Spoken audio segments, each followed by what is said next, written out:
So now what are we going to do?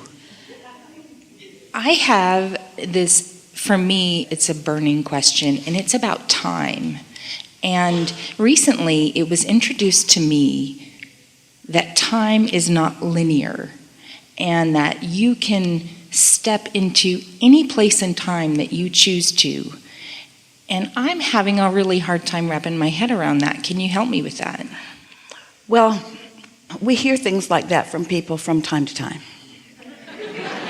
In a linear way or in a virtual way? Or... But here's why you're having a hard time making it fit. So let's just start with the sentence that time is not linear. And now we want to give you another statement to sort of try to merge the two. That before you sat down here, all that is was slightly less than it is now. That in every exposure, and we're going to say in time and space, that there is more attraction. So let's just take the subject away from time for just a moment and think in terms of more and less. There is always more. There is more now than there was then, and there is more now than there was then, and there's more now than there was then. Because as thoughts converge and law of attraction responds to the thoughts, there's more attraction power, so it just continues to be more and more and more and more. So that, in essence, is linear. Because you can't go back. You just said that to us. You can't go back to less than what is. You cannot go back.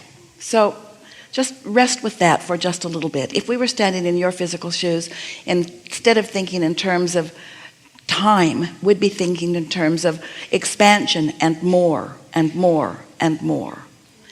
Now, this is the most specific burning answer to your burning question. We like this question so much, and we like this answer so much. So here you are, out here on the leading edge. And as in the example that we offered before about Esther and her wall, there has been so much that has gone before that equals the now in which you are standing. And whether you want to call that moreness time or not, the word doesn't matter. But the fact is, there is the most specifically focused experience that is happening now than ever before. Because each moment in time that passes, there is more exposure to vibration and more focus. And so when we think about time, the significant thing about time is that it's always now. Esther remembers she and Jerry going to Australia with some of you, and it was so interesting that when they called back to the office, it was yesterday. Esther would say to them, "We're living your future, and when you get there, you're going to like it." But of course, that was silly because it was all happening right now. So here we are, non-physically focused, but we're focused with you in your now. And this is the thing that we most want to extract from your question and answer. And then we can fill in the details if you're not satisfied still. But this is the most significant conversation about time. Everything that has lived still lives. So everything that you want to call past is still present, because no one ever ceases to exist. And so all of that past experience of your own past lives and your own dearly departed, they are all non-physically focused, but they are all still focused forward in what you want to call time, what we want to call now, here with you.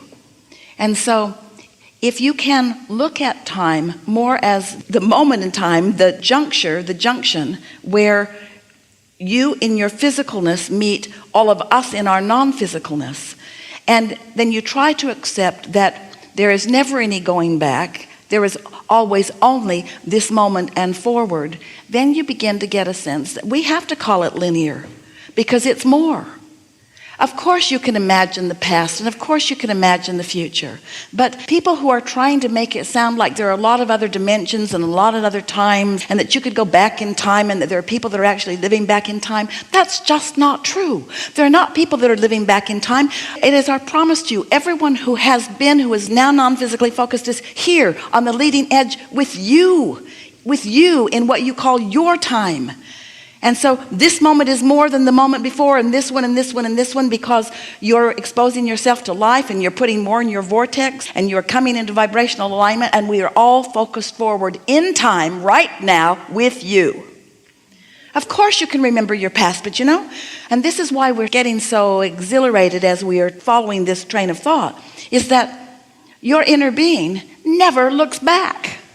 Your inner being never looks back. Your inner being is always focused on this expansive, delicious sweet spot, watching you moving from where you are to where you really mean to be.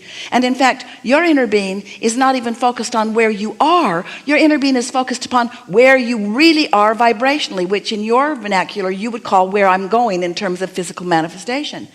Your inner being is so forward looking, never looking back. So for someone to begin to say or to believe that some of you are living in the 16th century or the 14th or the 13th, or it's just not the way that it is, because it is the leading edge that we are all exhilarated about. It's the new conversation. This conversation has never been before, not like this, unto all of the universe.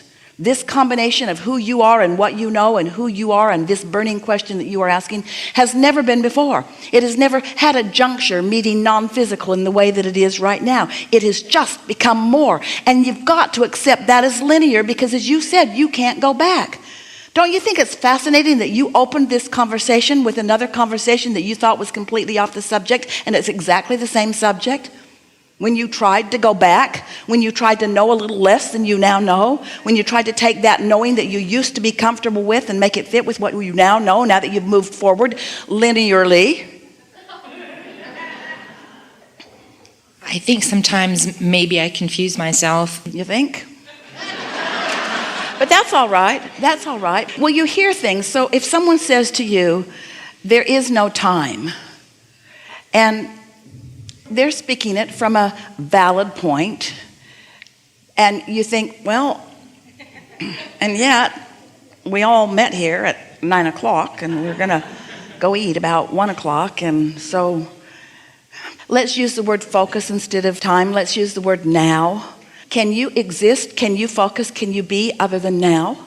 Can you be then? No. Can you be then? No. It's all happening right now. And everything that we're talking to you about is about the thrill of you letting your perspective now and your inner being's perspective now be on the same vibrational wavelength. It's happening now.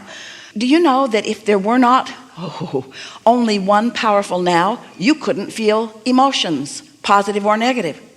Because the emotion that you feel is your indication of what your inner being is focused upon now, and what you're focused upon now. And the vibrational harmony or lack of harmony is what equals the emotion that you feel. This part is not confusing to me. When I hear... So that part is not confusing. That part you is... really get that your inner being is living the same now that you are. Yes. Just like when Esther is in Australia and talking to her staff on the phone, they're living the same now. Even though they're calling it Tuesday and she's calling it Wednesday, it's still the same now. Or that could be their winter and our summer. How novel that would be.